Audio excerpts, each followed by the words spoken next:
मला बघा, मला आत्ताच कळलं काल परवा.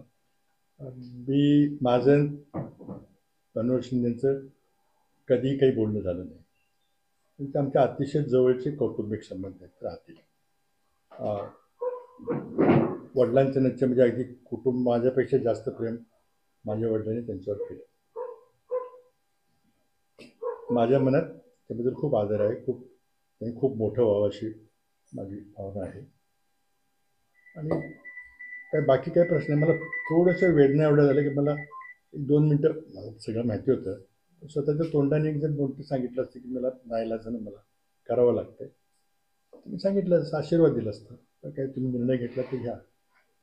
बोलले नाही, त्याचं वेदना होतं, बाकी काही नाही. मनोज शिंदे गेल्यानंतर तिथे काँग्रेस सरकार पडलं, 5 जागा विजयी झाला, तर काँग्रेस तिथं ताकद लावायला कमी पडलं. ते आता मला माहित नाही तुम्ही. मलकापूरमध्ये उदयदादा तुम्हाला सांगून गेले, त्याला वेगळं होतं, हे न सांगता येईल. नाही नाही, उदय साहेब मला अगदी सांगून गेले.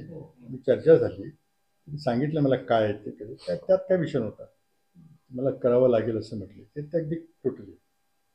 थोडंसं काय होतं की आपले संबंध असल्यामुळं थोडंसं मला माहिती होतं की भेटणं अवघड आहे. ठीक आहे, माझ्या शुभेच्छा आहेत. आता नाईलाजानं पुढं उभं राहावं लागेल, कारण शेवटी विरोध पक्ष म्हटलं म्हणजे मग म्हणजे आमचं कोण नसलं तर मी काही प्रचार नाही करणार. राष्ट्रवादी सोबत मलकापुरात तुमची आघाडी आहे, उमेदवार तिथं आहे, बिलकुल नाही. प्रचारात आघाडी जाणार का तुम्ही? आम्ही बिलकुल आघाडी नाही. तिथं आम्हाला माणूसच मिळाला नाही.